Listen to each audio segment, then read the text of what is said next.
captured in the Pacific. The war in the Pacific erupted with sudden violence in December 9. Japan struck not only Pearl Harbor, but also U.S. outposts across the Pacific. On Wake Island, American Marines fought fiercely but were eventually overwhelmed. On Guam, defenses collapsed quickly, and hundreds of Americans were captured. But the largest number of prisoners came from the Philippines. There, General Douglas MacArthur's forces, including tens of thousands of American and Filipino troops, fought a desperate stand. Cut off from supplies, starving, and plagued by disease, they held out on the Bataan Peninsula until April 1942, when their ammunition and food finally ran out.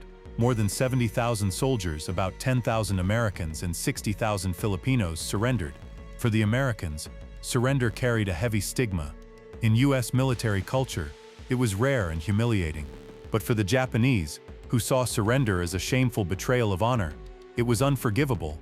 The Japanese soldiers viewed their prisoners not as fellow warriors, but as subhuman. That mindset would shape everything that followed. The Bataan Death March. The immediate aftermath of Bataan's surrender was one of the darkest episodes of the war. The Bataan Death March.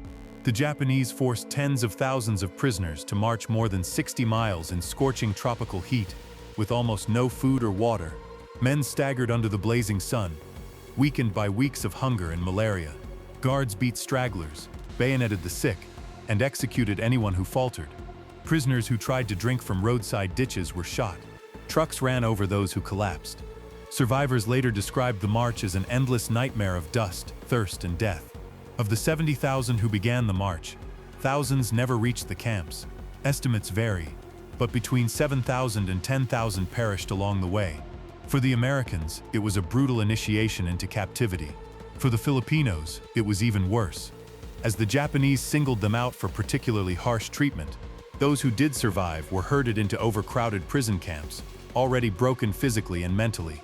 The Bataan Death March would become one of the most infamous war crimes of World War II, a symbol of both cruelty and survival.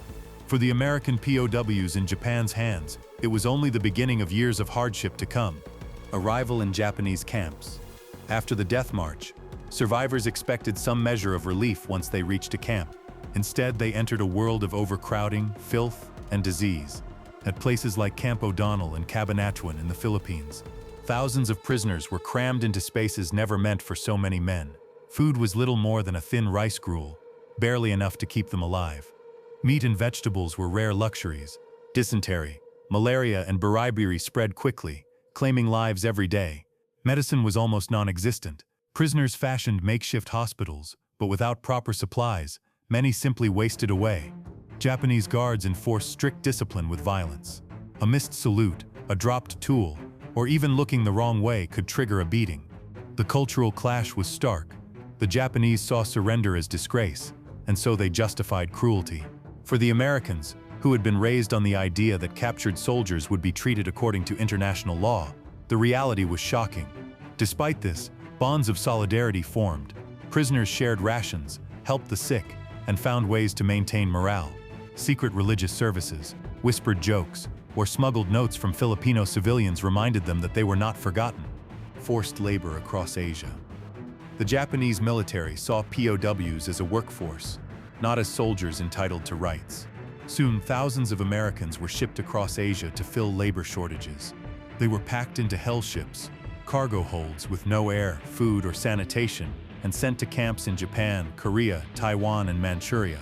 In Burma and Thailand, POWs were forced to build the infamous railway through the jungle. Others worked in coal mines, shipyards, and steel factories. Conditions were brutal. Long hours, heavy labor, little food.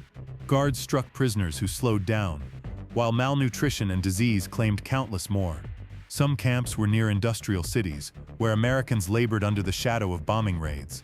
Ironically, Allied air attacks sometimes killed the very men Japan held captive. Work became a battle for survival.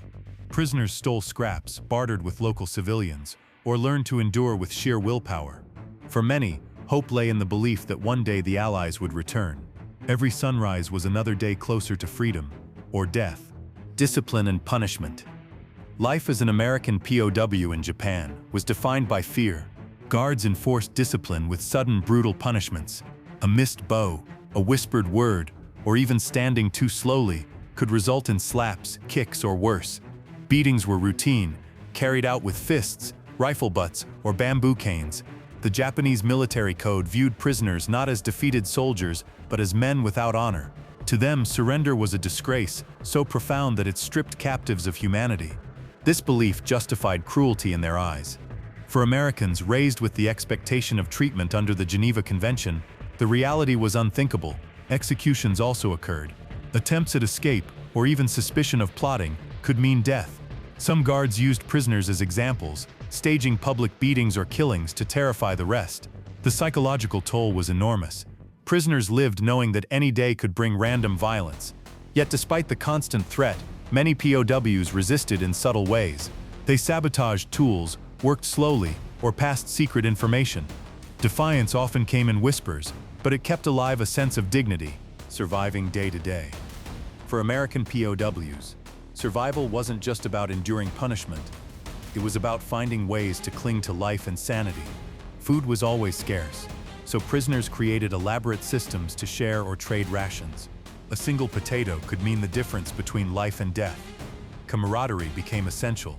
Men leaned on each other, forming tight-knit groups that pooled resources and cared for the weakest. Prison doctors, working with almost nothing, performed miracles, using bamboo for splints, boiled weeds for medicine, and scraps of cloth for bandages. Hope was another lifeline.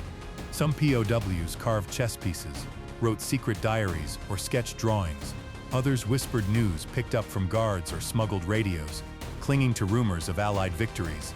Even the smallest sign of progress in the war, like hearing that American planes had bombed Tokyo, lifted spirits. Faith also played a role. Hidden church services or simple prayers gave prisoners strength. Songs, stories, and shared memories helped them hold on to their humanity. Each day was a gamble. Disease, hunger, or brutality could end it all. But by working together, by refusing to let despair win, thousands endured. Survival itself became a quiet act of resistance against their captors. The hell ships. For many American POWs, the worst ordeal was not the camps but the journey between them. The Japanese used cargo vessels, later known as hell ships, to transport prisoners across the Pacific and Southeast Asia. Prisoners were crammed into dark holds with no ventilation, food, or sanitation. Men were packed so tightly they could barely sit, let alone lie down. The air grew foul with heat, sweat, and human waste. Buckets overflowed, disease spread quickly, and the stench was overwhelming. Water was scarce, often rationed to just a few sips a day. Food, when given, was little more than handfuls of rice. Beatings continued on board, and guards treated the prisoners as expendable cargo. Worst of all, the ships carried no markings. Allied submarines and aircraft, unaware that POWs were inside, attacked them as legitimate military targets. Torpedoes struck, bombs fell, and in many cases, hundreds of prisoners drowned, burned, or were killed in explosions. Survivors faced hours or days in the sea, clinging to wreckage, only to be recaptured and shipped off again. The hell ships became a symbol of hopelessness, men trapped between cruelty inside and death from outside. Yet some lived through these voyages, remembering them as the most harrowing part of their captivity. American POWs in Japan itself. By 1943 and 1944, thousands of American POWs were sent directly to the Japanese home islands.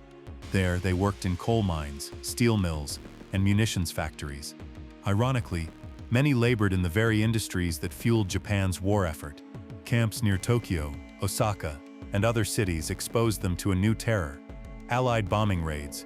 From inside their barracks, prisoners watched the skies light up with firebombs, hearing the roar of American planes. For some, it was a moment of hope, proof that the war was turning. For others, it was fear, as bombs did not discriminate between guards and captives. Life in Japan was still brutal. Rations remained meager, and beatings continued. Many POWs were forced to work long shifts underground or in freezing conditions, emerging gaunt and broken. But they also found small mercies: a civilian slipping them food, or glimpses of Japanese society beyond the military's harsh grip. As the war dragged on and Japan faced shortages, conditions worsened. Yet the prisoners endured, holding on to the belief that liberation was near. They could hear distant echoes of a collapsing empire, and the hope that survival was finally within reach. Liberation and return home. By the summer of 1945, Japan was collapsing under the weight of Allied advances and relentless bombing. For American POWs, however, liberation did not come suddenly. It came in fragments of rumor, then in the roar of planes overhead. When news spread that Japan had surrendered, disbelief mixed with joy. After years of captivity, the nightmare was ending. Allied forces quickly launched missions to rescue surviving POWs. Planes dropped food, medicine, and clothing into camps, though sometimes the weakened prisoners could not even handle the sudden abundance. Teams of U.S. troops soon arrived to evacuate them. The sight of American uniforms brought tears and cheers. Men who had starved, beaten, and nearly given up hope were finally free. Yet freedom was complicated. Many prisoners were skeletal, suffering from disease and scarred by trauma. Returning home meant confronting families who had believed them dead and reintegrating into a world that had moved on without them. For some, the adjustment was harder than captivity itself. Still, the relief of survival outweighed the pain. They had endured the unendurable, and now they would live to tell their stories. Legacy and memory. The ordeal of American POWs in Japan did not end with liberation. In the years after the war, their testimonies became central to the Tokyo war crimes trials, where Japanese officers and camp commanders were prosecuted for their brutality. The Bataan death march, the hellships, and the camp atrocities were presented as some of the gravest crimes of the conflict. Yet justice was uneven. Some perpetrators were punished severely, while others escaped accountability. For the survivors, physical and emotional scars remained long after. Nightmares, illnesses, and the struggle to explain their suffering marked the rest of their lives. Still, their voices carried weight. Memoirs, interviews, and veterans' organizations worked to preserve the memory of what happened. The POW experience became part of the larger history of the Pacific War, a reminder of the human cost of cruelty and the resilience of those who endured it. Today, monuments, museums, and documentaries keep their stories alive. The legacy of American POWs in Japan is not only about suffering, it is about survival, dignity, and the determination never to let such atrocities be forgotten.